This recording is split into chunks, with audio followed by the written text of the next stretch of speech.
Vegetable Greenhouse Overview. This module was developed by Dr. Thierry Kubota and Dr. Robin Brumfield. The contents of this presentation include acreage, crop species, and values of vegetable grown in greenhouse, crop scheduling, market channels and outlets, types of greenhouse used for vegetable crops, such as greenhouses, high tunnels, growing systems used in greenhouse, cultivation in soil, cultivation without soil, organic cultivation. And then lastly, we want to briefly cover emerging applications such as urban horticulture food production.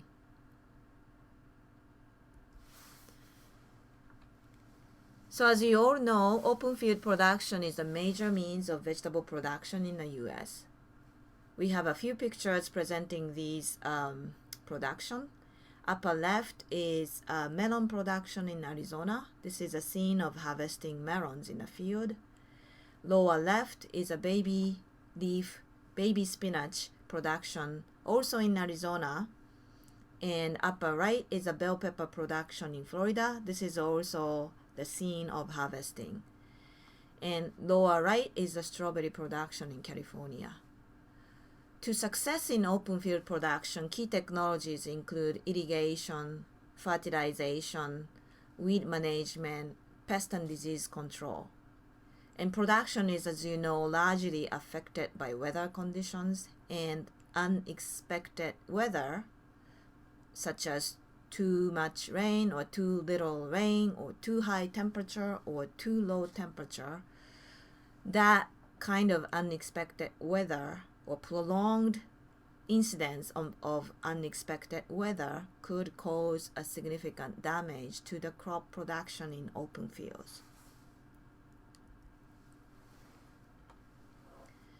Greenhouse is another means to grow vegetables and fruits. Here is the list of US vegetables and fruits coming from greenhouses. In this table, I have cucumber, herbs, lettuce, peppers, strawberries, tomatoes are listed, and then the total area is about 900 hectares, which is about 2,200 acres. Tomato is the major crop, accounting for 68% of the total production area, and followed by cucumber, which is 56 hectares out of 900. So this is already less than 10%. So the majority of greenhouse production is toward tomatoes. And then another interesting aspect of US greenhouse vegetable production is that out of that 600 or so hectare of tomato, 94% of production is coming out of hydroponics or some sort of soilless culture systems. And then same thing is going on for cucumbers. 91%, 92% of cucumber production utilize hydroponics or soilless culture.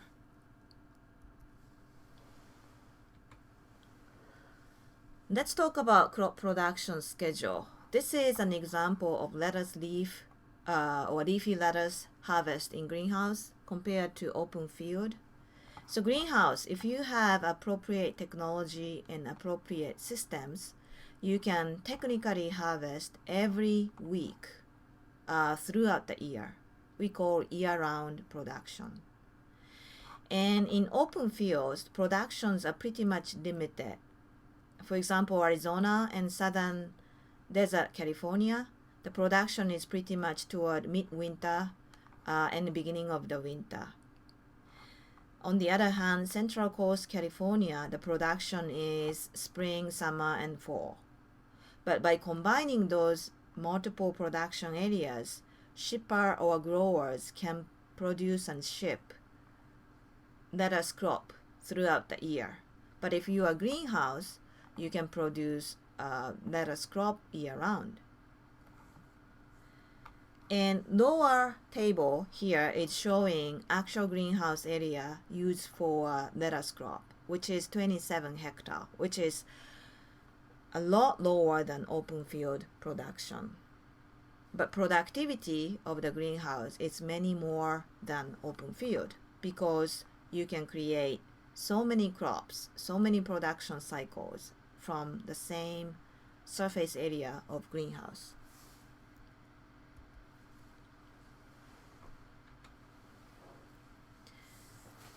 This is a similar chart comparing harvesting seasons of tomato by region and production system, such as greenhouse and open field.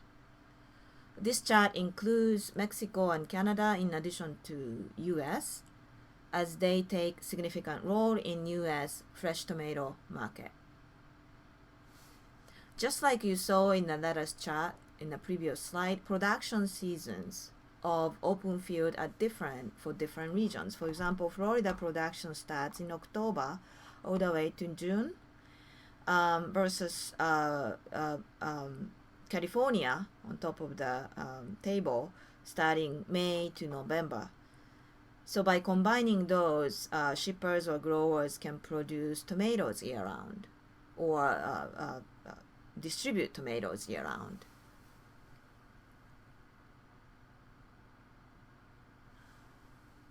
In contrast, just like lettuce example, U.S. greenhouses technically able to produce tomatoes year-round. Same thing happening in Mexico, such as Baja or Sonora.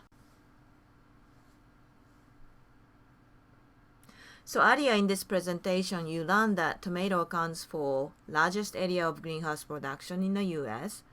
However, it's still very small area compared to open field. Look at that production area, 606 hectare, and open field total is 43,000 hectares. That means only 1.5%.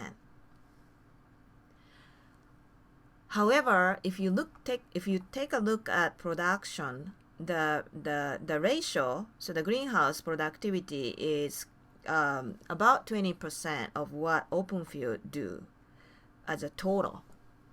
This means that productivity of greenhouse, the tomato fruit production per acre is many, many more times greater than that in open field.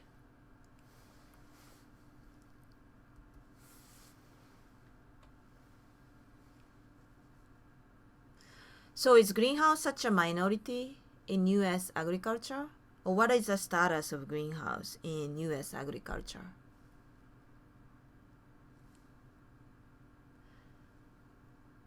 So this pie chart is showing the allocation of greenhouse area for different crops. As you can see, annual bedding plants, 28.8%, potted plants, 24.3%. So these floricultural or ornamental crop production is the major players of U.S. greenhouse production. What about vegetables and fruits? Vegetables and fruits are in this small portion, 14.2. So probably less than 10% are allocated for vegetables and fruits. And this trend is very unique compared to other countries, such as Mexico having 66% of greenhouse area for fruit and vegetables, 88% in Spain, 95% greenhouse area for vegetable and fruit production in Turkey, 40% in Holland or Netherlands, 74% in China, and 70% in Japan. And these countries are having huge area of greenhouse.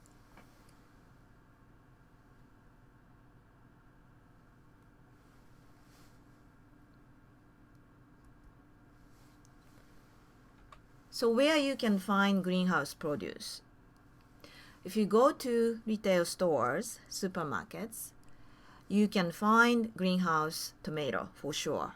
And then nowadays, you can expect about 40% of tomatoes you can find in retail stores in US are coming from greenhouses.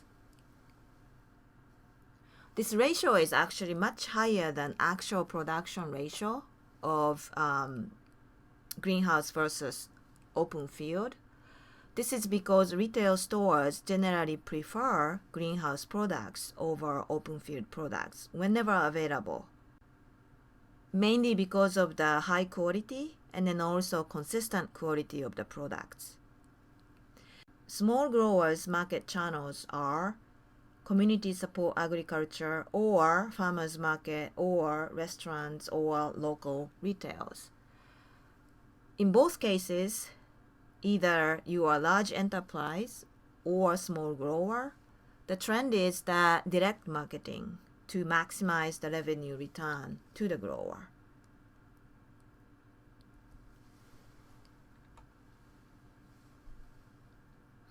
We will have a different module describing different technology levels utilized in greenhouse, but briefly there are low-tech greenhouse, including high tunnels, and high-tech greenhouse, as you can see on your right, glass-covered tall greenhouse facilities used for high-wire tomato production. And as you can easily imagine, the capital level necessary for high-tech is many, many times more than low-tech greenhouse. High tunnels are becoming very popular now for local food production, and then it is a system employing passive environmental control. So you have a certain limitation in terms of environments you can achieve in high tunnels. But if it is wisely designed and utilized, you can improve the productivity and quality of your produce. For that reason, nowadays for raspberry, in California, in only one state, there are 4,400 acres of high tunnels used for raspberry production. And then, of course, there is a driving force for moving people into more high tunnel production. The growing interest toward local production, and then also the government support, such as National High Tunnel Pilot Program, funding about 200 acres of high tunnels every year.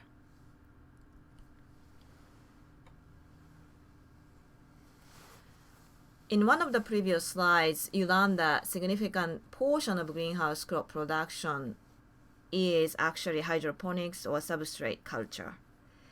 So soilless culture with substrates utilize several kinds of substrates, and growers pick and choose the most workable substrates that works the best for their crops. Examples are rock wool, coconut coir, volcanic rocks, and other substrates. Rock wool has some issue of recycling, therefore more people are now using coconut coir as alternative substrate for soilless culture. And hydroponics technically do not require any substrates. For example, NFT system on your right hand side or DFT system at the bottom really don't require any substrates. And aeroponics is another example of growing plants without substrate. Another interesting area of greenhouse vegetable production is organic cultivation. Organic growing area is still small segment of total vegetable production area. Compared to total production, for example, tomato, 43,000 hectare. The organic production area is only 3,600 hectares. So the ratio is less than 10%. The same thing for lettuce. So organic cultivation is becoming very popular and almost established a significant status in U.S. market of vegetables and fruits. But the percentage, actual percentage, is very small. And then at the same time, we see the increasing interest in organic hydroponics. And then in fact, in Arizona, there is a new greenhouse, commercial greenhouse operating south of Tucson, producing tomatoes organically using hydroponic system. Another interesting application is urban agriculture. The pictures showing rooftop greenhouse in Manhattan area. And then also indoor production. This particular one is designed in an airport, providing veggies for airport restaurants. This kind of indoor production is very popular in Asian countries like Taiwan, Japan, and China. And they call this kind of production system plant factory because a factory type plant and vegetable production. Picture on your left is a large American chain sandwich restaurant in Midtown Tokyo, and showing the demonstration production facility in front of customers eating sandwiches.